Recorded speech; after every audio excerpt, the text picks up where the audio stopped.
Language through literature में आपका खैर मकदम है। मेरा नाम अनीसा फ़ारूक। आज हम यूनिट थर्ड जिसका अनवान है मल्टीपल मीनिंग्स, इसके बारे में आज हम पढ़ेंगे। हमारी साखत कुछ इस तरह है। सबसे पहले हम मकासद को देखेंगे। इस यूनिट का मकासद के बारे में हम जानेंगे। उसके बाद हम थोड़ा तारुफ देंगे उस यूनिट का। फिर हम होमोफोन्स, वो अल्फाज जिनकी आवाज़ें और हिजे एक जैसी हो, उनके बारे में हम जानेंगे। फिर हम तकरीर के एक ही हिस्से के तौर पर हम नाम, फिर तकरीर के मुख्तलिफ हिस्सों के तौर पर हम नाम, पन्स के लिए इस्तेमाल होने वाले हम नाम, होमोफोन्स वो अल्फाज जिनकी आवाज़ें एक जैसी हो लेकिन हिजे मुख्तलिफ हो, जिसमें हम होमोफोन्स तकरीर के एक ही हिस्से के तौर पर इस मौजू पे हम बात करेंगे। और होमोफोन्स तकरीर के मुख्तलिफ हिस्सों के तौर पर, फिर एक जैसे हिज्जे लेकिन मुख्तलिफ आवाज़ों के वाले अल्फाज, फिर आवाज़ों और इमला में कुछ ममासलत वाले अल्फाज, और आखिरकार हम इस यूनिट का खुलासा करेंगे। सबसे पहले मकासद। इस यूनिट का मकासद देखेंगे तो ऐसे अल्फाज को पहचानेंगे जिनकी आवाज़ें और हिजे एक जैसी हैं लेकिन मुकम्मल तौर पर मुख्तलिफ मानी रखते हैं। फिर ऐसे अल्फाज को पहचानेंगे जिनकी आवाज़ें एक जैसी हो लेकिन हिजे और माने मुख्तलिफ हो। और ऐसे अल्फाज को पहचानेंगे जिनके हिजे एक जैसी हैं लेकिन इनका तलफ़ुज़ मुख्तलिफ है। और ऐसे अल्फाज के दरमियान फ़र्क करेंगे जिनकी आवाज़ों और इमला में कुछ ममासलत हैं और बोली जाने वाली और तहरीरी अंग्रेज़ी के लिए अपने ज़ख़ीरे अल्फाज में इज़ाफ़ा करे और ज़ुबान के लिए अपने इस्तेमाल को ज़्यादा मौसर बनाएंगे। तो सबसे पहले हम इस यूनिट के तारुफ पे जाते हैं। तो तारुफ में हम सबसे पहले यानी इस यूनिट जो हम होमोफोन्स के बारे में हम जानेंगे, तो इस पे हम सबसे पहले तारुफ देंगे यानी इंट्रोडक्शन। तो वो अल्फाज जो बिल्कुल मुख्तलिफ होते हैं हालांकि वो एक जैसे नज़र आते हैं और या एक जैसे लगते हैं, तो उनके इन अल्फाजों को पहचान और इनका इस्तेमाल आपको इनमें फ़र्क करने और अपनी तकरीर और तहरीर को इजाफा और मौसर बनाने में मदद देगा। तो जैसे कि हमने पिछले यूनिट में हमने लैंग्वेज के बारे में पढ़ा, यानी ज़बान जो है इसका किस तरह से लिटरेचर यानी अदब के साथ किस तरह से इसका रिश्ता है। तो ज़बान के बगैर अदब का रोल बिल्कुल भी नहीं है। तो जब ज़बान है तभी अदब है। तो हमने इस बारे में ऑलरेडी पिछले यूनिट में बात की है। अब हम इस यूनिट में, और हमने पिछले यूनिट में ये भी देखा कि एक जो अल्फाज हैं उनके कितने लग़वी माने हो सकते हैं और इन लग़वी माने को हम किस तरह से एक एक्सटेंड माने में चेंज कर सकते हैं, ट्रांसफ़र कर सकते हैं, और किस तरह से हम लैंग्वेज ह्यूमन क्वालिटीज़ को एनिमल क्वालिटीज़ में चेंज करते हैं, और किस तरह से एनिमल क्वालिटीज़ यानी कुछ एनिमल सिफ़ात होते हैं उनको किस तरह, उन वर्ड्स को किस तरह से चेंज करके हम इंसानी सिफ़ात में उनको चेंज करते हैं। तो ये हमने एक्सटेंडेड माने पढ़ा था। अब हम इस यूनिट में होमोफोन्स जो हैं यानी एक जैसे अल्फाज या कुछ अल्फाज जिनका तलफ़ुज़ एक जैसा है या जिनकी स्पेलिंग जो है एक जैसी है लेकिन उनका जो माने हैं मुख्तलिफ है। तो इसके बारे में हम आज पढ़ेंगे। इसके बारे में हम सबसे पहले इंट्रोडक्शन देंगे। तो सबसे पहले होमोनियम्स में या जिसको हम होमोनियम्स जो है जो एक जैसे अल्फाज होते हैं लेकिन इनकी स्पेलिंग या तो डिफरेंट होती है या तो इनका मानी डिफरेंट होता है, या कभी कभार ऐसे अल्फाज जिनका स्पेलिंग सेम और तलफ़ुज़ भी सेम होता है, तो लेकिन उनका मानी जो है ये मुख्तलिफ होता है। तो सबसे पहले हम होमोनियम्स को देखेंगे। होमोनियम्स जो है ये ऐसे ऐसे अल्फाज हैं जो जिनका जो मायने हैं ये डिफरेंट रहता है और जिनकी जो स्पेलिंग है ये सेम रहती है। और होमोफोन्स वो वाले अल्फाज होते हैं जिनका जो तलफ़ुज़ है वो मुख्तलिफ रहता है। तो सबसे पहले हम देखेंगे जिसके अंदर सबसे पहले सिनोनिम्स को देखिए। जो सिनोनिम्स हैं, सिनोनिम्स ऐसे अल्फाज हैं जो अ, मतलब ये नियर मायने देता है। इनका जो मायने हैं ये बिल्कुल नज़दीक हैं, एक एक दूसरे से नज़दीक होता है। लेकिन सारे मायने जो है इनके इनके एक ही कॉन्टेक्स्ट में इस्तेमाल नहीं होता है, तो उनको सिनोनिम कहते हैं। जैसे कि एक एग्जांपल है लैरिंजिटीज और सोर थ्रॉट। जो लैरिंजिटीज और सोर थ्रॉट है इनका मानी जो है एक जैसे हैं, लेकिन ये मानी जो है या ये वर्ड्स जो हैं ये डिफरेंट कॉन्टेक्स्ट में इस्तेमाल हम करते हैं, ये एक ही कॉन्टेक्स्ट में इस्तेमाल नहीं किए जाते हैं। और जो लैरिंजिटीज हैं ये ज़्यादा टेक्निकल वर्ड है बनस्बत सोर थ्रॉट के। सोर थ्रॉट हम ये हम डे टू डे लैंग्वेज में इस्तेमाल करते हैं, और जो लैरिंजिटीज हैं ये एक टेक्निकल अल्फाज है। या ऐसे ही एक और अल्फाज यानी स्टीड और स्टीड और एक स्टीड एक किस्म का हॉर्स है, लेकिन स्टीड हम पोइट्री में इस्तेमाल करते हैं। और चार्जर यानी इसको भी हम पोइट्री में इस्तेमाल करते हैं, जिसका माने हॉर्स होता है, लेकिन ये डिफरेंट कॉन्टेक्स्ट में इस्तेमाल होता है, तो इनको हम सिनोनिम्स कहते हैं। एक और एग्जांपल है हमारी यानी मैं जैसे कि हम यहाँ पर देख सकते हैं, but wherefore let we then our faithful friends associate and carpenters of our loss line thus astonish on the oblivion pool। ये एक स्टैंजा है जिसको मिल्टन ने लिखा है, जे मिल्टन ने पैराडाइज लॉस्ट सेकंड में। ये उसकी एक एग्जाम्पल है। तो वहां पर जे मिल्टन ने फ्रेंड्स, एसोसिएट्स एंड कारपेंटर्स को पार्टनर्स का इस्तेमाल किया है। जो ये तीनों अल्फाज हैं ये फ्रेंडशिप के तौर पर इस्तेमाल हुए हैं, लेकिन उस फ्रेंडशिप के लिए यानी एवल फ्रेंडशिप के तौर पर इस्तेमाल हुआ है। तो यहाँ पर ये सिनोनिम्स हैं, एक जैसे माने हैं, लेकिन ये डिफरेंट कॉन्टेक्स्ट में हम इनको इस्तेमाल करते हैं। इसके बाद हम देखते हैं एंटोनियम्स, जिनको हम मुतदाफ अल्फाज कहते हैं।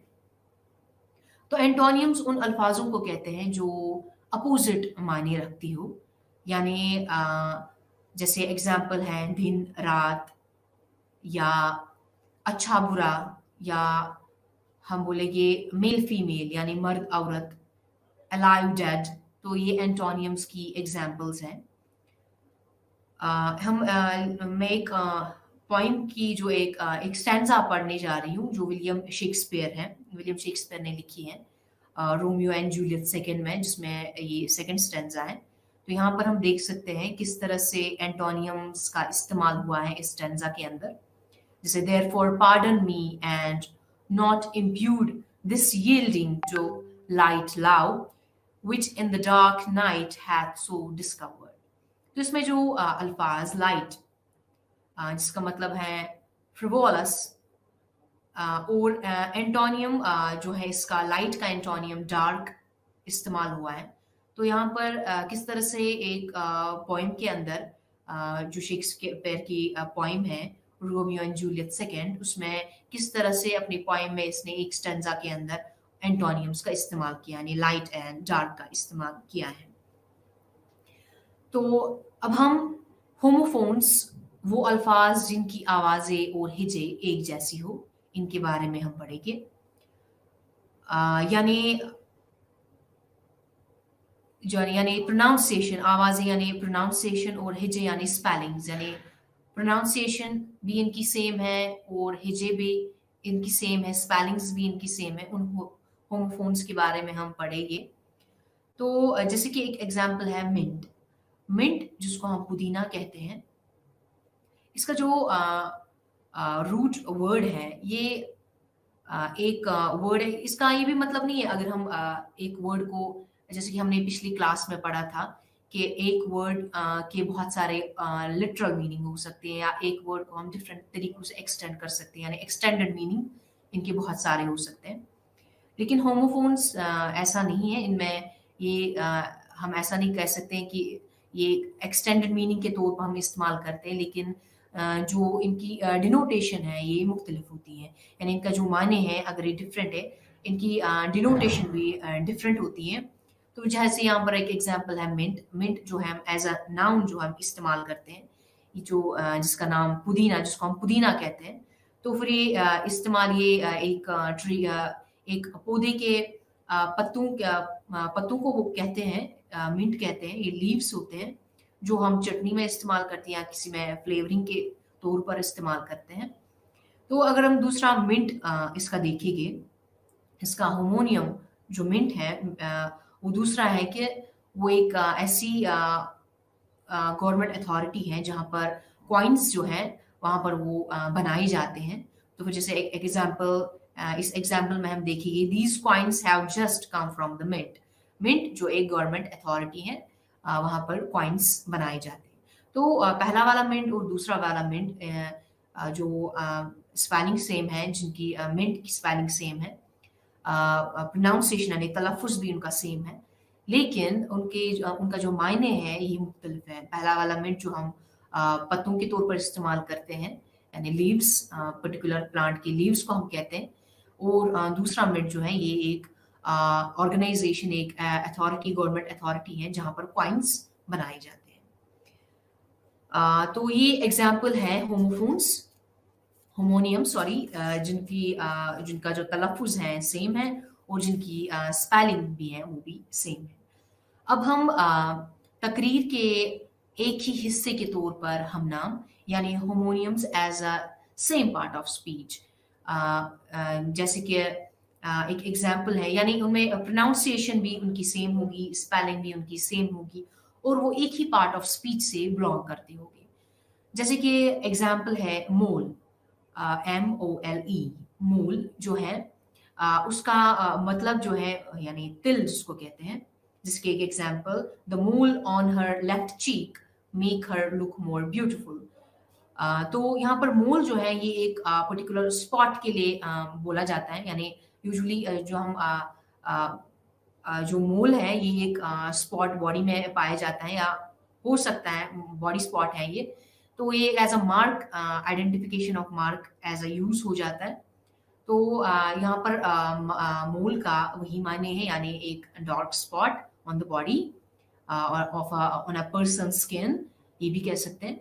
और दूसरा जो इसका होमोनियम है वो दूसरा है, उस मोल का मतलब है ये एक ऐसा जानवर है जिसकी जो फर है वो कपड़े बनाने यानी गारमेंट्स बनाने के इस्तेमाल के काम आता है। तो एक मोल का मतलब एक dark spot on the body है, दूसरे मोल का मतलब एक एनिमल है, यानी एक एनिमल जो जिसकी फर को हम इस्तेमाल करते हैं। तो इनके डिफरेंट मायने हैं, लेकिन तलफ़ुज़ इनका सेम है, इनकी जो स्पेलिंग्स वो भी सेम है, और इनका पार्ट ऑफ स्पीच जो है वो भी सेम है, यानी दोनों नाउन के तौर पर इस्तेमाल होते हैं। या कुछ और एग्जाम्पल लेते हैं हम, जैसे कि एक एग्जाम्पल लेती हूँ, on such occasions Magaya charged a fee from the blank form itself and then another from tiling in the relevant detail। जो यहाँ पर चार्जड वर्ब इस्तेमाल हुआ है, उसका यहाँ पर मतलब है आस्कर्ड एज अ प्राइस, मतलब उसने कीमत के लिए पूछा, यानी ऑन सच ओकेजन्स मार्गाया charged a fee for the blank form itself and then another for filling in the relevant details. तो यहाँ पर एक प्राइस के तौर पर इस्तेमाल हुआ है, चार्ज जो है एज अ वर्ब, लेकिन प्राइस के तौर पर इस्तेमाल हुआ है। एक और एग्जाम्पल है, दूसरी example, the atmosphere at the party was charged with excitement. तो यहाँ पर जो वर्ड चार्जड का इस्तेमाल हुआ है, यहाँ पर भी एज अ वर्ब इस्तेमाल हुआ है, लेकिन यहाँ पर जो चार्जड का मतलब है, इसका मतलब है फिल्ड, यानी भरा हुआ। तो the atmosphere at the party was charged with excitement, यानी एक्साइटमेंट से ये पार्टी भरी हुई थी। तो यहाँ पर जो है ये दोनों जो वर्ड्स दोनों एग्जाम्पल्स में इस्तेमाल हुई हैं। चार्जर, तो पहले वाले में इसका मतलब एज अ प्राइस के तौर पर इस्तेमाल हुआ है, और दूसरे में एज अ फिल्ड के तौर पर में यानी भरे हुए तौर पर इस्तेमाल हुआ है। तो दोनों की जो पार्ट ऑफ स्पीच है वो सेम है, लेकिन दोनों का मतलब डिफरेंट है और डिफरेंट कॉन्टेक्स्ट में हम इस्तेमाल करते हैं। एक और एग्जाम्पल हम देखेंगे, a lock of hair hangs on her beautiful forehead. तो यहाँ पर जो लॉक है यहाँ पर एज अ नाउन के तौर पर इस्तेमाल हुआ है। इसका मतलब है ये लॉक हम कहते हैं यानी जुल्फों को कहेगी, यानी portion of hair that is naturally hang together, यानी जुल्फों ये जुल्फे जो होती है उनको हम लॉक्स कहते हैं। या दूसरी एक एग्जाम्पल है, the key to the lock was missing. तो यहाँ पर जो लॉक है ये भी नाउन है, लेकिन यहाँ पर एक तौर के यानी लॉक जो हम इस्तेमाल दरवाजों में करते हैं या खिड़कियों में इस्तेमाल करते हैं, दरवाज़ा बंद करने के लिए इस्तेमाल करते हैं, या किसी भी बॉक्स या किसी भी अप्लायंसेस को इस्तेमाल को बंद करने के लिए इस्तेमाल करते हैं। तो यहाँ पर भी एज अ नाउन इस्तेमाल हुआ है। ऊपर जो एग्जाम्पल दिए हैं, लॉक ऑफ द हेयर, वहाँ पर भी एज अ नाउन इस्तेमाल हुआ है। दोनों का तलफ़ुज़ जो है ये सेम है, लेकिन दोनों की स्पेलिंग भी सेम है, लेकिन दोनों का मायने जो है ये डिफरेंट है। तो डिफरेंट कॉन्टेक्स्ट में हम इनको इस्तेमाल करते हैं। एक और एग्जाम्पल हम देखते हैं, don't lie on the sand. तो यहाँ पर जो वर्ड लाई है वो एज अ वर्ब इस्तेमाल हुआ है, यानी put one self flat on the horizontal shape, यानी नीचे लेटना उसको लाई कहते हैं। तो यहाँ पर एज अ वर्ब इस्तेमाल हुआ है। अब हम दूसरी एग्जाम्पल को देखेंगे, यानी डोंट लाई टू मी। तो यहाँ पर जो वर्ड लाई है ये ये झूठ के तौर पर, यानी इसका माने जो है वो झूठ है।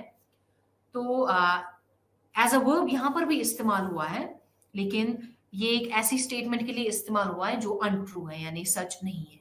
तो पहले में भी एज अ वर्ब इस्तेमाल हुआ है, दूसरे में भी एज अ वर्ब इस्तेमाल हुआ है।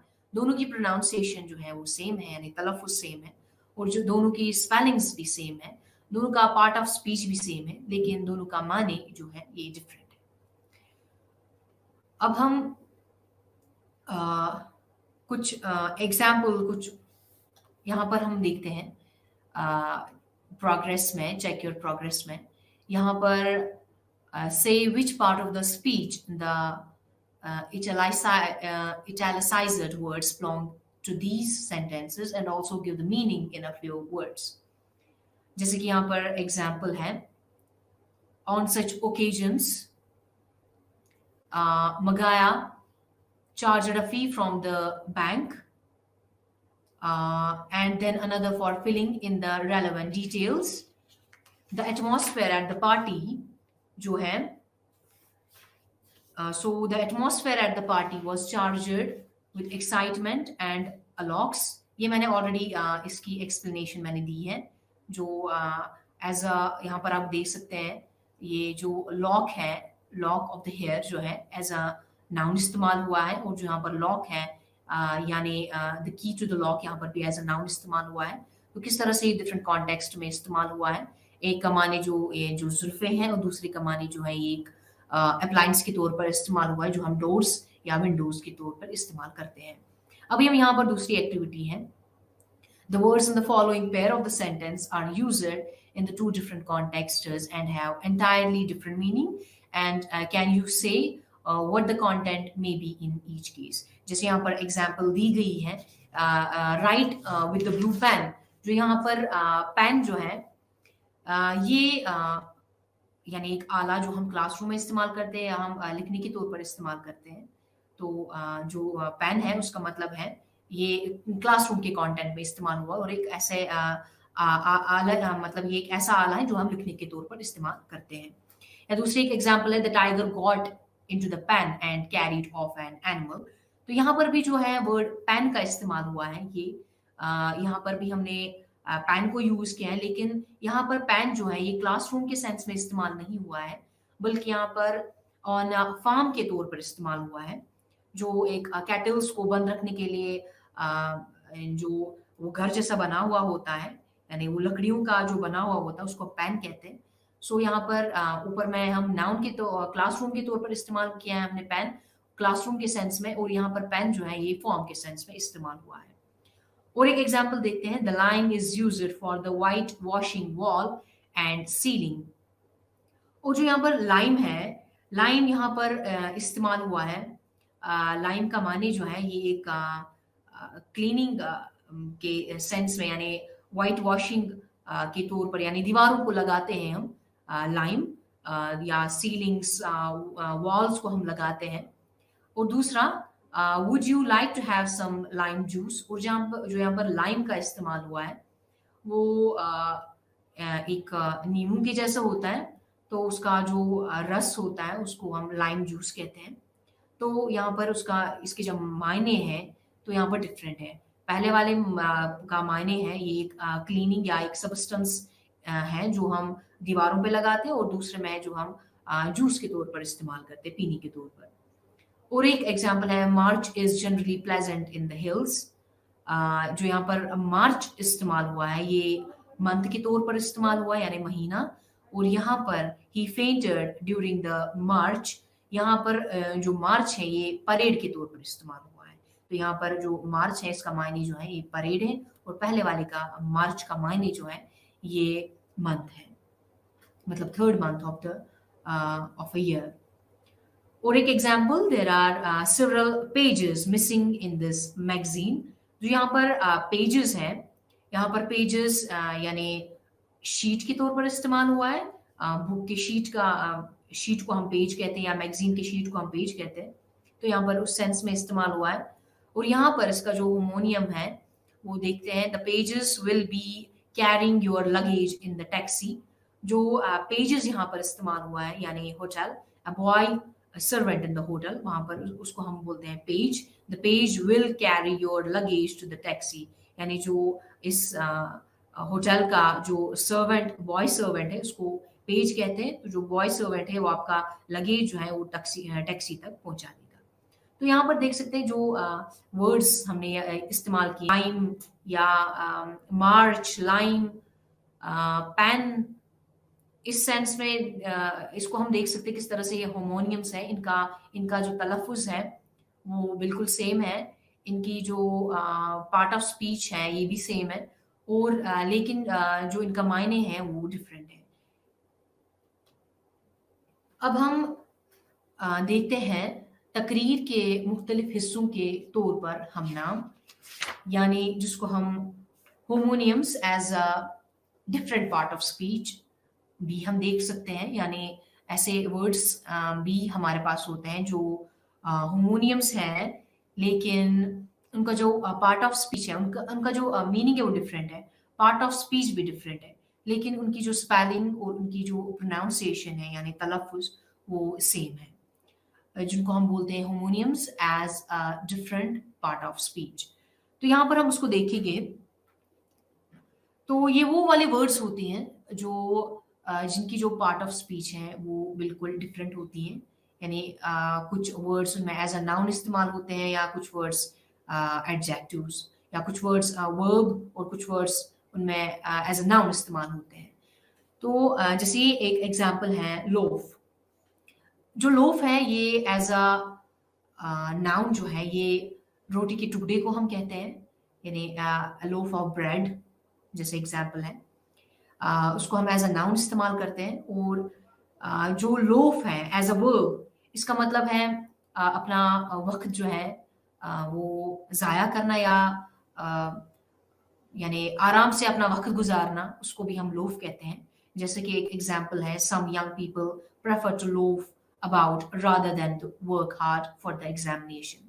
तो यहाँ पर जो वर्ड लोफ इस्तेमाल हुआ है एज अ नाउन, वर्ब इस्तेमाल हुआ है। और जो पहली वाली एग्जांपल लोफ थी, please give me loaf of bread, यहाँ पर एज अ नाउन के तौर पर इस्तेमाल हुआ है।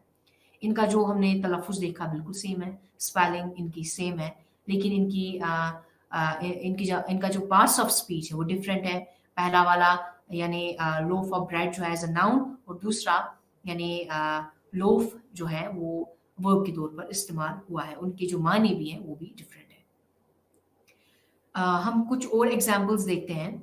यानी he put the money away in the safe. जो यहाँ पर वर्ड सेफ इस्तेमाल हुआ है, एज अ नाउन इस्तेमाल हुआ है, यानी यानी एक सेफ जगह जहाँ पर पैसे रखे जाते हैं, उसको हम बोलते हैं सेफ, या सुरक्षित जगह, उसको हम सेफ बोलते हैं। दूसरी example, it's not quite safe to go out in the dark here. तो यहाँ पर जो क्वाइट सेफ जो है एज अ वर्ब के तो एडजेक्टिव के तौर पर इस्तेमाल हुआ है, it's not quite safe to go out in the dark here. तो यहाँ पर एडजेक्टिव के सेंस में इस्तेमाल हुआ है, जिसका मतलब है फ्री फ्रॉम डेंजर, मतलब खतरे से दूर। यहाँ पर एज एन एडजेक्टिव इस्तेमाल हुआ है, लेकिन इनका जो तलफ़ुज़ है बिल्कुल सेम है और इनकी जो प्रोनाउंसिएशन है वो भी सेम है, लेकिन इनका जो पार्ट ऑफ स्पीच है डिफरेंट है। पहला as a noun and then as an adjective हमने इस्तेमाल किया, और दोनों का मायने भी है वो भी डिफरेंट है। एक और एग्जाम्पल को देखते हैं। When you train children to use their imagination, they start creating beautiful. तो यहाँ पर जो वर्ड ट्रेन है ये एज अ वर्ब के तौर पर इस्तेमाल हुआ है, जिसका मतलब है गिव प्रैक्टिस।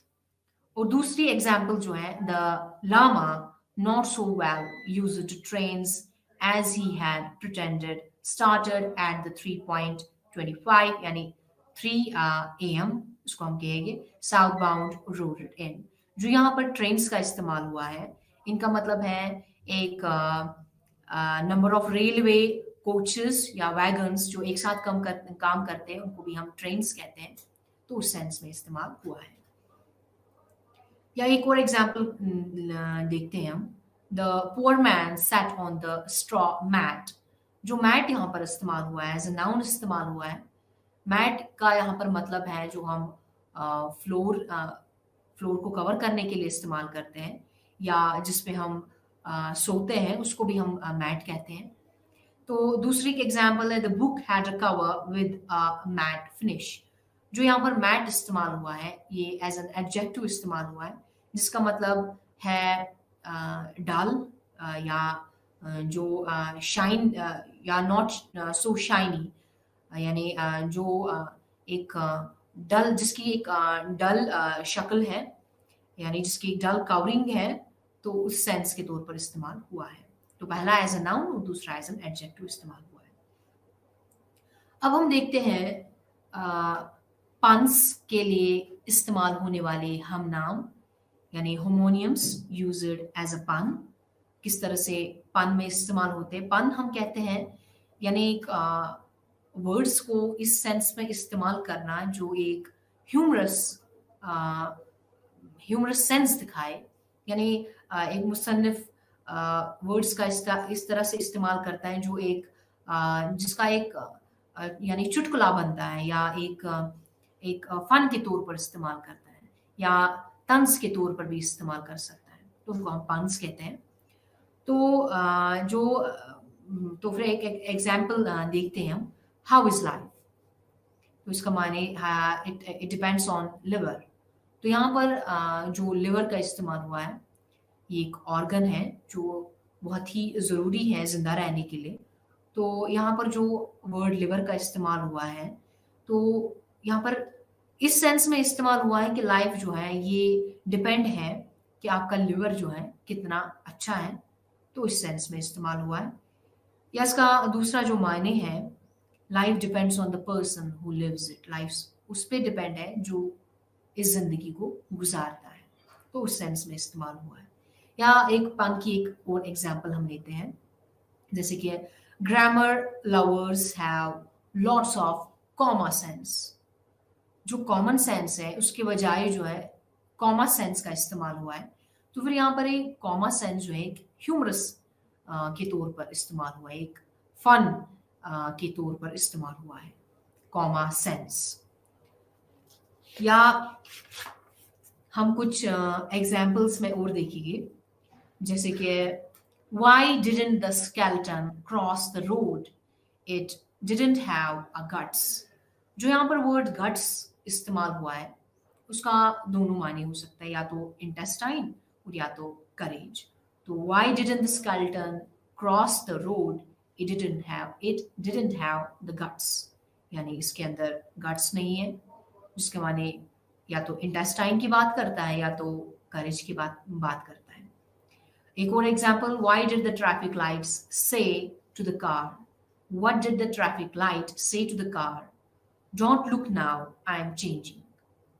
तो यहाँ पर जो वर्ड चेंजिंग इस्तेमाल हुआ है या तो वो ट्रैफिक लाइट के सेंस में इस्तेमाल हुआ है, यानी चेंजिंग कलर जो रेड से ग्रीन तक चेंज हो जाता है, या तो उसका वेट कर रहे हैं, या इसका मतलब ये हो सकता है आई एम चेंजिंग यानी आई एम चेंजिंग क्लोथ्स, वो भी इसका मतलब हो सकता है।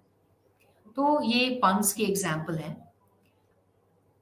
अब हम होमोफोन्स, वो अल्फाज जिनकी आवाजें एक जैसी हो लेकिन हिजे मुख्तलिफ हो, जिनको हम कहते हैं homophones, words having the same sounds but different spellings. यानी इनकी जो साउंड्स है, तलफ़ुज़ सेम है लेकिन इनकी स्पेलिंग जो है ये डिफरेंट है। जो जैसे कि एक एग्जांपल में हम देखेंगे, जो डो है, जो एज अ नाउन इस्तेमाल होता है, DOE, इसकी स्पेलिंग जो है वो DOE है, और पार्ट ऑफ स्पीच जो है इसका वो नाउन है। तो यहाँ पर एक एग्जांपल है, a doe played about on the grass. जो यहाँ पर डो का इस्तेमाल हुआ है उसका मायने जो है एक फीमेल डेयर है, डो, DOE। अब हम दूसरा डो जो है, जो जिसकी जो प्रोनाउंसिएशन यानी तलफ़ुज़ जो है वो सेम है लेकिन इसकी स्पेलिंग डिफरेंट है, यानी DOUGH। DOUGH ये भी डो है, ये भी इसकी जो पार्ट ऑफ स्पीच है वो नाउन है। इसका मायने जो है हम उसको यानी पेस्ट ऑफ व्हीट फ्लोर जो है उसको उसकी जो हम पेड़े बनाते हैं उसको हम डो कहते हैं। यानी एक एग्जांपल हम देखते हैं, a woman made dough from the bread. तो यहाँ पर जो डो है, पहले वाले डो की स्पेलिंग DOE, दूसरे वाले डो की स्पेलिंग DOUGH। दोनों की जो पार्ट ऑफ स्पीच है वो नाउन है लेकिन दोनों का मायने जो है ये मुख्तलिफ है और स्पेलिंग भी इनकी मुख्तलिफ है। तो ये भी इनको हम होमोफोन्स कहते हैं।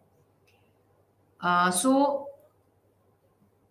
अब एक और एग्जाम्पल हम देखेंगे, he lost a lot of money gambling at cards. जो यहाँ पर लफ्ज गैम्बलिंग का इस्तेमाल हुआ है वो एज अ वर्ब इस्तेमाल हुआ है, जिसका माने है playing greats of chances for the money, यानी जुआ। तो यहाँ पर जुए के तौर पर इस्तेमाल हुआ है गैम्बलिंग। और हम दूसरी एग्जाम्पल देखते हैं, the children can gambol on the lawn here. तो जो यहाँ पर गैम्बल का इस्तेमाल हुआ है दूसरी एग्जाम्पल में, वो भी एज अ वर्ब इस्तेमाल हुआ है। उसका जो मायने है यानी एक एक फन के तौर पर एक ऐसी उछल कूद करना, यानी जंप, प्ले, जंपिंग, यानी खेल कूद के सेंस में इस्तेमाल होता है।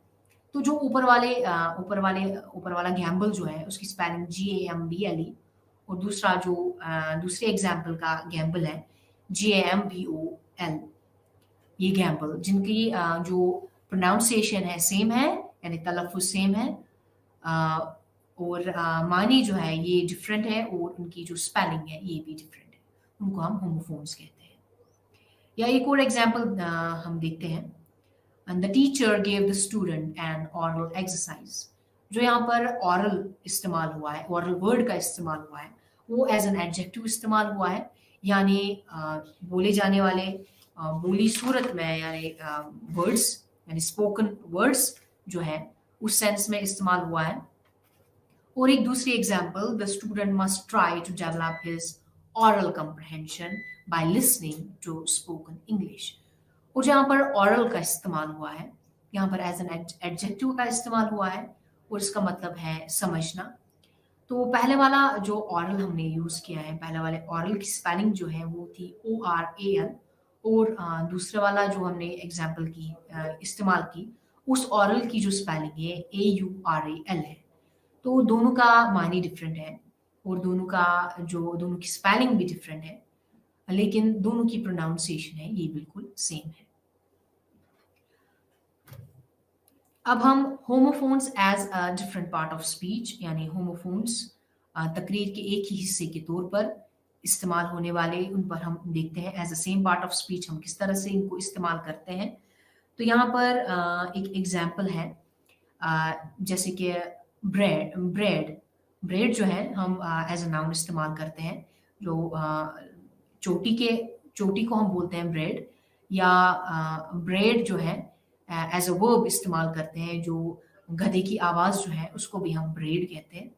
तो पहले मैं जो ब्रेड चोटी है उसको एज अ नाउन इस्तेमाल करते हैं, और दूसरी ब्रेड जो है एज अ वर्ब हमने इस्तेमाल की। दोनों की स्पेलिंग है ये मुख्तलिफ है, दोनों का मानी भी है ये भी मुख्तलिफ है, लेकिन दोनों का तलफ़ुज़ जो है ये बिल्कुल सेम है। ब्रेड एंड ब्रेड, BRAID जो हम इस्तेमाल करते हैं चोटी के लिए, उसको BRAID है। और जो गधे की आवाज़ जिसको कहते हैं, या गधे की उसका साउंड जो है उसको हम BRAYD के तौर पर इस्तेमाल करते हैं। अब हम यहाँ पर एक प्रोग्रेस है जिसको हमें मैच करना है। ये होमोफोन्स है, जिनका मायने भी डिफरेंट है, स्पेलिंग भी डिफरेंट है, लेकिन इनका जो तलफ़ुज़ है वो सेम है। उनको हम होमोफोन्स कहते हैं। जैसे कि एग्ज़ाम्पल बेयर, पहला वाला जो बेयर है, ये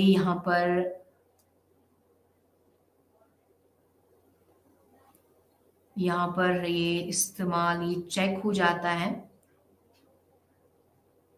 ये बियर BEAR के साथ यूज़ होता है। और यहाँ पर दूसरी एक एग्जाम्पल कैरट, CARAT कैरट, जो जिसकी एग्जाम्पल जो इसके साथ मैच हो जाता है CARROT कैरट। इनका जो स्पेलिंग जो है ये बिल्कुल डिफरेंट है, लेकिन इनका जो तलफ़ुज़ है बिल्कुल सेम है और मानी भी डिफरेंट है। और यहाँ पर एक और एग्जाम्पल सेंट, और इसको भी हम सेंट पढ़ते हैं।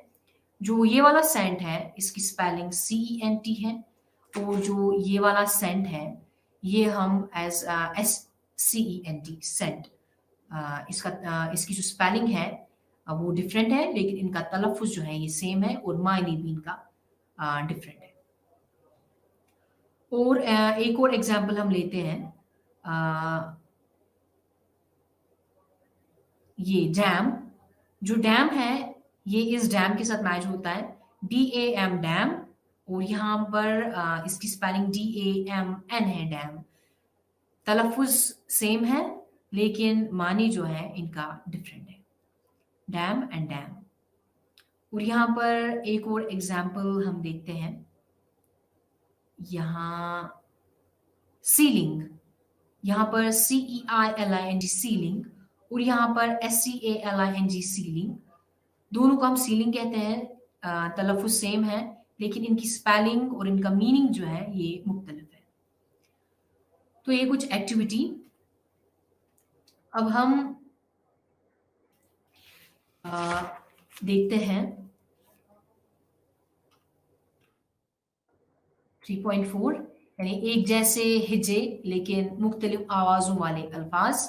हिजे एक जैसी होगी, लेकिन इनकी आवाज़ जो है अब ये मुख्तलिफ होगी। जैसे कि इस सेंटेंस में a row of books stood on the shelf। जो यहाँ पर ROW जिसको हम रो पढ़ते हैं, तो a row of books stood on the shelf, यानी बहुत सारी किताब शेल्फ के ऊपर है। और यहाँ पर दूसरी example, there was a big row outside my house. तो यहाँ पर राव, यहाँ पर रो पढ़ा जाता है और यहाँ पर राव पढ़ा जाता है। इनका जो तलफ़ुज़ यानी प्रोनाउंसिएशन है मुख्तलिफ है, स्पेलिंग इनकी सेम है, इनका मानी जो है ये भी मुख्तलिफ है। पहला वाला हम यानी एक स्टॉक के तौर पर इस्तेमाल करते हैं, और दूसरा जो है ROW जिसको हम राव पढ़ते हैं, ये हम इस्तेमाल करते हैं एज अ नॉइस के तौर पर हम इस्तेमाल करते हैं। ये यहाँ कुछ और एग्जाम्पल, बो जो है BOW जिसकी स्पेलिंग है, लेकिन एक बो जो है ये हम एक को हम बाओ कहते हैं, दूसरे को हम बो कहते हैं। तो एक जो बो जो है, ये एक यानी एक एरो को कहते हैं, या एक शूटिंग इंस्ट्रूमेंट, या एक एक ऐसा आला जिस ज़रिए से हम तीर, या जिसको हम तीर कमान कहते हैं, उसको हम बो कहते हैं। और दूसरा जो है, उसको हम स्पेलिंग पढ़ते हैं बाव, जिसका मतलब है झुकना। तो दोनों की जो स्पेलिंग है वो सेम है, लेकिन दोनों का तलफ़्फ़ुज़ है वो मुख्तलिफ है और मानी भी मुख्तलिफ है। या एक और एग्जाम्पल जो है एंट्रेंस, एक को हम ट्रेंस कहते हैं, दूसरे को हम एंट्रांस कहते हैं। एक को हम एंट्रेंस पढ़ा जाता है, दूसरे को एंट्रांस पढ़ा जाता है। जो एंट्रेंस है, इसका मतलब ओपनिंग यानी एंट्री, जिसका मतलब है यानी दाखिल होना, या जहाँ से हम दाखिल हो जाते हैं उनको एंट्रेंस कहते हैं। या दूसरा एक एंट्रांस जिसको पढ़ा जाता है, स्पेलिंग सेम है लेकिन इनका तलफ़्फ़ुज़ जो है मुख्तलिफ है। तो एंट्रांस जो है, इसका मतलब है अ, खुशी से यानी इमोशन से भरना, उसको एंट्रांस पढ़ा जाता है, लेकिन जो उसकी स्पेलिंग है वो सेम है। या एक और हम एग्जांपल देखते हैं, जो LIVE, वो एक उसकी प्रोनाउंसिएशन जो है उसकी लिव है, दूसरी LIVE उसकी प्रोनाउंसिएशन लाइव है। तो जो पहला वाला है, हम उसको एज़ अ मतलब ज़िंदा के तौर पर, टू बी अलाइव के सेंस में इस्तेमाल करते हैं, और दूसरा यानी हैविंग लाइफ के सेंस में इस्तेमाल करते हैं। और पहला वाला वर्ब है और दूसरा एडजेक्टिव के सेंस में इस्तेमाल करते हैं। उनको हम होमोफोन्स यानी एक जैसे हिजे लेकिन मुख्तलिफ आवाज़ वाले अल्फाज, यानी जिनकी स्पेलिंग सेम होगी लेकिन आवाज़ जो उनकी डिफरेंट होती है। अब हम देखते हैं आवाज़ और इमला में कुछ ममासलत वाले अल्फाज, यानी words with some similarity in sounds and spelling, जिनकी साउंड और स्पेलिंग जो है इनमें कुछ यकसानियत होगी, यानी सिमिलैरिटी होगी, एक जैसी होगी, आवाज़ भी और इमला में भी, यानी स्पेलिंग्स में भी। तो जैसे हम यहाँ पर वर्ड है एक्सेस, तो इसका मतलब है राइट ऑफ अप्रोचिंग या वे टू अ प्लेस, या एक्सेस।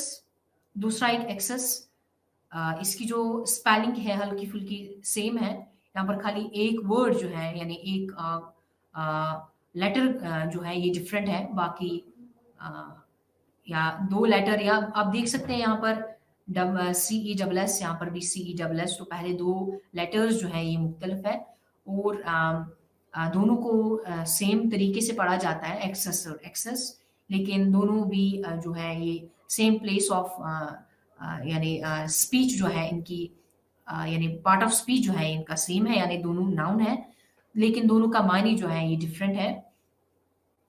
या एक और एग्जाम्पल हम लेते हैं कैरियर, जो है CARER, या दूसरा CARIER। ये जो दोनों है इनका जो तलफ़्फ़ुज़ सेम है लेकिन इनका मायने जो है डिफरेंट है। और पहला वाला दोनों हम नाउन के तौर पर इस्तेमाल करते हैं, जो कैरियर है ये हम एज अ प्रोफेशन के सेंस में इस्तेमाल करते हैं, और जो हम दूसरा कैरियर है, दूसरी जो हमने एग्जाम्पल कैरियर की दी CARRIER, तो उसका मतलब है एक ज़रिया या एक आला, जैसे कि a career in the journalism is quite exciting. या हम दूसरी एग्जाम्पल, ए पर्सन और a company that carries goods और पीपल फॉर पेमेंट, उसको हम बोलते हैं, यानी जो एक जगह से लेकर दूसरी जगह कोई चीज़ पहुंचाता हो या कोई सामान पहुंचाता हो, उसको हम कैरियर कहते हैं। तो दोनों का जो तलफ़्फ़ुज़ है सेम है, और दोनों वर्ड्स जो है और बहुत कुछ इनकी जो स्पेलिंग है मिलती है, तो उनको हम homonyms with similarity in sounds और स्पेलिंग्स, ये कुछ ऐसे वर्ड्स थे। अब हम इस यूनिट का खुलासा करते हैं। तो एक ही तलफ़्फ़ुज़ और हिजे वाले अल्फाज में फ़र्क करना और लेकिन मुख्तलिफ माने, इसको हमने पढ़ा, और यकसा तौर पर तलफ़्फ़ुज़ किए गए लेकिन हिजे मुख्तलिफ अल्फाज में फ़र्क करना, ये भी हमने सीखा। और ऐसे अल्फाज की तमीज़ करना जिनके हिजे यकसा हो लेकिन इनका तलफ़्फ़ुज़ मुख्तलिफ हो, और ऐसे अल्फाज को हमने पढ़ा जो अपनी तहरीर में दुरुस्त तरीके से इस्तेमाल करना, ताकि इसे मज़ीद मौसर बनाया जा सके, इनके बारे में हमने जाना।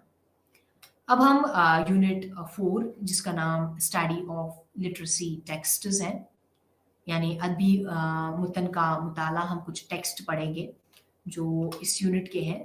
तो हमारी साखत कुछ इस तरह है। सबसे पहले हम इस यूनिट का मकासद देखते हैं। उसके बाद थोड़ा सा तारुफ करते हैं, यानी इंट्रोडक्शन हम देते हैं इस यूनिट का। फिर हम जो एम के Gandhi playing the English gentleman है उसको हम पढ़ेंगे, उसके बारे में हम जानेंगे, जो गांधी जी ने अपनी एक किताब लिखी थी, तो उसके बारे में हम पढ़ेंगे। एक ऑटोबायोग्राफी है। फिर हम जरार्ड मैनली हॉपकिंस, जिसने एक पोएम जो है जिसका नाम स्प्रिंग है उसको लिखी थी, तो उसके बारे में हम पढ़ेंगे। उनमें से कुछ वर्ड्स जो हैं उनको हम देखेंगे किस सेंस में इस्तेमाल होते हैं, और फिर हम आखिरकार इस यूनिट का खुलासा करेंगे।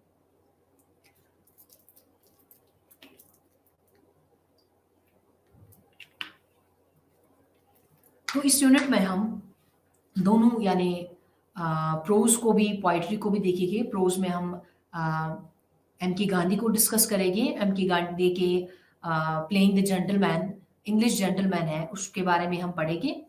फिर पोइट्री में हम जरार्ड मैनली हॉपकिंस को हम पढ़ेंगे। उसकी जो पोएम है स्प्रिंग्स, उसको पढ़ेंगे।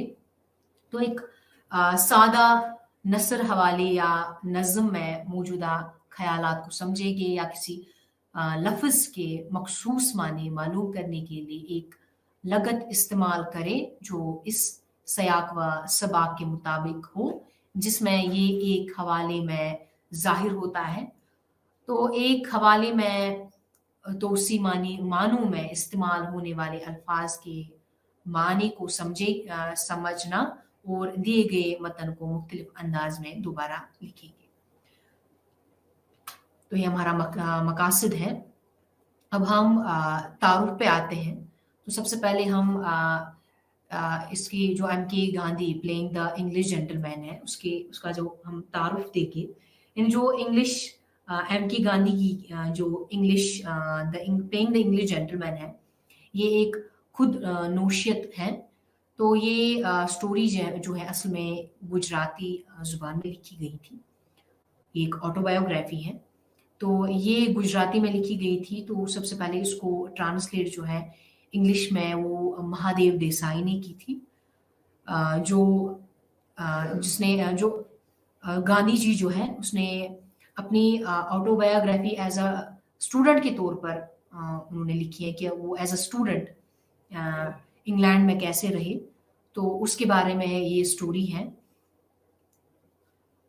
तो एम के गांधी जो है ये प्लेइंग द इंग्लिश जेंटलमैन है, ये एक सब टॉपिक है जो इनकी किताब है, यानी the story of my experiments with truth, जिसका अनुमान था। तो उसमें हमने एक थीम ली है, यानी प्लेइंग द इंग्लिश जेंटलमैन, तो उसके बारे में हम बात करेंगे। तो इसमें गांधी जी ने अपनी सबसे पहले वेजिटेरियनिज्म के बारे में कहा है, यानी वो किस तरह से उन्होंने अपनी जो वेजिटेरियनिज्म अपनाया, यानी उन्होंने किस तरह से सॉल्ट की बुक जो है, सॉल्ट्स की बुक को पढ़ा और उनसे मुतासर होकर वेजिटेरियनिज्म अडॉप्ट किया। खाली ये सॉल्ट की बुक उन्होंने नहीं ली थी, उन्होंने बहुत सारी ऐसी किताबें पढ़ी थी। तो गांधी जी अपनी इस किताब में लिखते हैं कि उन्होंने किन किन की किताबों का उन्होंने बहुत सारी किताबों का जिक्र किया है अपनी इस ऑटोबायोग्राफी में। तो सबसे पहले हॉवार्ड विलियम्स की किताब जो है जिसका नाम जूट एथिक्स ऑफ डाइट, तो उस बारे में गांधी जी ने सबसे पहले इस किताब को डिस्कस किया है। तो किस तरह से वो जो हॉवार्ड विलियम्स है उन्होंने अपनी किताब में डाइटिस यानी एक डाइट प्लान क्रिएट किया है, डाइट प्लान दिया है, और किस तरह से एक वेजिटेरियन की इम्पोर्टेंस वहाँ पर गांधी जी ने जो है वहाँ पर इसकी इम्पोर्टेंस को समझा, यानी वेजिटेरियनिज्म इम्पोर्टेंट क्यों है। तो सबसे पहले उन्होंने हॉवर्ड विलियम्स की किताब पढ़ी थी, फिर उन्होंने डॉक्टर आना किंग्सफोर्ड, जिस किताब का नाम the perfect way in the diet, उसको पढ़ा। तो जो हॉवर्ड विलियम की किताब है उसमें एक पूरी तरह से लिखा हुआ है कि किस तरह से प्रॉफिट्स जो है फ्रॉम पाइथागोरस से लेकर Jesus peace be upon him तक, किस तरह से वो वेजिटेरियन थे, और कुछ ऐसे या फेमस लोग जो वेजिटेरियनिज्म को अडॉप्ट करते थे, वेजिटेरियनिज्म को अपनाते थे। तो वहाँ पर हॉवर्ड विलियम ने इन सब लोगों के बारे में डिस्कस किया है। और जो डॉक्टर आना किंगफोर्ड्स की जो किताब the perfect way of the diet है, तो वो भी एक अट्रैक्टिव किताब है, अट्रैक्टिव बुक है। तो आना ने एक और किताब जो है वो एनल्सन डॉक्टर एनल्सन जो है, उन्होंने भी अपनी किताब में हेल्थ के रिलेटेड जो है मतलब उस बात को बयान किया है कि ये वेजिटेरियनिज्म जो है ये इतना इम्पोर्टेंट क्यों है, ये हमारी सेहत को किस तरह से तंदुरुस्त रख सकता है। ये इम्पोर्टेंट नहीं है नॉन वेजिटेरियन में जो एलिमेंट्स पाए जाते हैं वो हम वेजिटेरियन फूड खाकर भी हम उन यानी एलिमेंट्स या उन कंपोनेंट्स को हम जज्ब कर सकते हैं। तो सबसे पहले जो गांधी जी जो थे, तो उन्होंने वेजिटेरियनिज्म इस सेंस में अडॉप्ट किया, यानी हेल्थ के सेंस में अडॉप्ट किया था। तो फिर उन्होंने कुछ रिलीजन पर्सपेक्टिव के सेंस में उनको अपना एक मोटिव बनाया। तो गांधी जी अपनी इस किताब में लिखते हैं कि वो उनके जो दोस्त थे वो किस तरह से फिक्रमंद हो गए थे कि जब गांधी जी ने वेजिटेरियन पॉलिसी यानी वेजिटेरियनिज्म को अडॉप्ट किया था, उनको अपनाया था, तो किस तरह से उनके दोस्त जो हैं वो काफ़ी उलझन में आ गए थे। उनको ऐसा लगता था कि जो अडॉप्ट करने के बाद उनको काफ़ी मुश्किलात हो जाएगी। इंग्लिश सोसाइटी में अपने आप को मतलब पेश करना, इंग्लिश सोसाइटी में रहना उनके लिए काफ़ी मुश्किलात हो जाएगी। तो एक बार क्या हुआ था कि गांधी जी अपनी किताब में लिखते हैं कि एक बार उनके दोस्त जो हैं उन्होंने जानबूझकर एक रेस्टोरेंट में उनको बुलाया जिसका नाम हॉलबॉर्न रेस्टोरेंट था। तो उन्होंने सबसे पहले एक थिएटर शो के लिए प्लान किया था। तो थिएटर शो को देखने से पहले, एक थिएटर में जाने से पहले उन्होंने डिनर के लिए प्लान किया था। तो डिनर जो उन्होंने हॉलबॉर्न रेस्टोरेंट में उन्होंने डिनर का प्लान किया था। तो जब गांधी जी कहते हैं कि जब वो उस रेस्टोरेंट में गए, वो काफ़ी आलीशान रेस्टोरेंट था। तो वहाँ पर हाई क्लास सोसाइटी के लोग जाते थे। और वहाँ जब वेटर ने सबसे पहले स्टार्टर में एक सूप आया था, और उसके दोस्त को ये सब देखना था कि क्या गांधी जी यानी इस सोसाइटी में, यानी इस एनवायरनमेंट में भी वेजिटेरियनिज्म अपनाएगी, अपनी जो वेजिटेरियनिज्म फिलॉसफी थी, क्या वो इस एनवायरनमेंट में भी अपनाएगी। तो जब उन्होंने सूप ऑर्डर किया था, तो गांधी जी अपने दोस्त को ये कहने से हिचकिचा रहे थे कि मतलब ये सूप जो है ये वाइट सूप है कि नॉन वाइट सूप है। कुछ सवाल करना शुरू किया। तो उनके दोस्त जो थे उन्होंने गांधी जी को काफ़ी डांटा और कहा कि अगर आपको इस सोसाइटी में रहना है तो आपको या तो ये सूप खाना है बिना सवाल किए हुए, या तो ये सूप खाना है, वरना आप मेरा बाहर इंतज़ार करके या किसी और नॉन वेजिटेरियन वेज होटल में जाके अपना खाना खा सकते हैं। तो उस रात गांधी जी कहते हैं कि उस रात वो भूखे रहे, वो अपने दोस्त का इंतज़ार बाहर कर रहे थे। और फिर वो थिएटर में एक प्ले देखने गए। और ना उसके दोस्त ने इस बारे में फिर डिस्कस किया, यानी इस बिहेवियर के बारे में डिस्कस किया, और ना ही गांधी जी जो है उन्होंने कुछ सवाल किया। तो गांधी जी कहते हैं कि जो ये उनके दोस्त के साथ ही आखिरी टसल थी, यानी लड़ाई थी, नोक-झोंक थी। तो उसके बाद इन दोनों के दरमियान कोई नोक-झोंक नहीं हुई थी। तो गांधी जी जो है ये अपने दोस्त की काफ़ी रिस्पेक्ट करते थे, काफ़ी मोहब्बत करते थे अपने दोस्त से। और एक दिन उन्होंने ये मन बनाया था कि उनको इस सोसाइटी में एडजस्ट, यानी या इस सोसाइटी में अपने आप को बरकरार रखने के लिए उन्हें कुछ अ, उनके स्टाइल को थोड़ा एडॉप्ट करना चाहिए। तो गांधी जी के मन में ये सब आ गया। तो एक बार उन्होंने क्या किया, उन्होंने जो वो पहले बॉम्बे के कुछ यानी कुछ क्लोथ्स का इस्तेमाल करते थे बॉम्बे के, जो वहाँ पर इंग्लिश सोसाइटी में उनको अ, हाई क्लास मैंने माना जाता था। तो जो गांधी जी हैं, तो उन्होंने उस बॉम्बे के क्लोथ्स को छोड़ा और वहाँ की सोसाइटी में एडजस्ट होने के लिए उन्होंने वहाँ की वो एक बार वो आर्मी और नेवी के स्टोर में चले गए और वहाँ पर चिमनी पॉट खरीदी, चिमनी पॉट हैट खरीदी जो 19 शिलिंग्स में उन्होंने वो खरीदी। और उसके बाद एक सूट खरीदा, जो एक जेंटलमैन सूट खरीदा उस एक शॉप से, और 10 पाउंड्स उसमें खर्च कर दिए। और फिर एक double watch chain of gold जो है, जो उनकी वाई ने उनको गिफ्ट की थी, तो उनको पहना। फिर अपने आप को उसके बाद ये सब मतलब ये पहनाव के बाद गांधी जी ने उस सोसाइटी में फिट होने के लिए बहुत सारे यानी इंग्लिश क्लासेस में गए, वो डांस क्लासेस में गए, वो फ्रेंच क्लासेस में गए, पियानो सीखा, इसलिए ताकि वो इस इंग्लिश सोसाइटी में फिट हो सके। तो उन्होंने इलोक्यूशन यानी प्रोनाउंसिएशन की क्लासेस ली, फ्रेंच सीखने की क्लासेस ली, डांसिंग की क्लासेस ली, वायलिन सीखने की क्लासेस ली।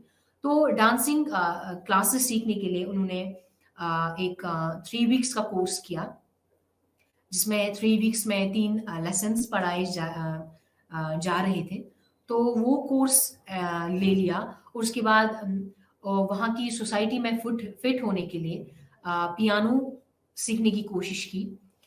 फिर उन्होंने वायलिन सीखा 3 ईरोज़ में। मतलब गांधी जी ने उस सोसाइटी में फिट होने के लिए बहुत सारे पैसे खर्च किए और अपने दोस्त को खुश रखने के लिए उन्होंने एक्चुअली ये सब किया था। फिर एक बार क्या हुआ, गांधी जी जो है उनको उनके मन में ये बात आई कि वो तो इंग्लैंड में यानी इंग्लिश सोसाइटी में हमेशा रहने के लिए नहीं आए हैं।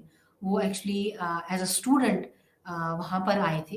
तो उनका जो मोटिव है एज़ अ स्टूडेंट, उस चीज़ को फुलफ़िल करना चाहिए बनिस्बत इंग्लिश सोसाइटी में फिट होने के लिए। तो उनके मन में जब ये ख़्याल आया, तो उन्होंने अपनी डांसिंग टीचर, अपनी यानी फ्रेंच टीचर को एक ख़त लिखा, जिसमें उन्होंने अपनी पूरी तरह से एक्सप्लेनेशन दी कि मैं डांसिंग क्लासेस क्यों छोड़ रहा हूँ। और फ्रेंच टीचर को भी इस तरह से उन्होंने खत लिखी और वायलिन टीचर को भी उन्होंने ये खत लिखी कि वो अब इन चीज़ों को कंटिन्यू नहीं कर रहे हैं, इन क्लासेस को कंटिन्यू नहीं करेंगे। तो ये एक गांधी जी की ऑटोबायोग्राफी थी। इसके बारे में हमने इसमें एक थीम जो है जो playing with English as a gentleman, तो जो एक book the story of my experiments वहाँ से ली गई थी, तो इसके बारे में हमने पढ़ा। अब हम जो एक पोएम है जेरार्ड मैनली हॉपकिंस, जिन्होंने एक पोएम स्प्रिंग लिखी है। तो स्प्रिंग जो है, जो जेरार्ड थे, वो 1844 से लेकर 1889 तक रहे। तो हॉपकिंस, यूजुअली हम उनको हॉपकिंस कहते हैं। तो हॉपकिंस ने अपने जज्बात को बयान करने के लिए नए अल्फाज वज़िया किए और कुछ ऐसे अल्फाज इस्तेमाल किए जो अंग्रेजी में तवील अरसे से और गैर मुस्तमिल थे। तो अपनी पोइम्स में वो उन अल्फाजों का इस्तेमाल करते थे। आपका शुक्रिया।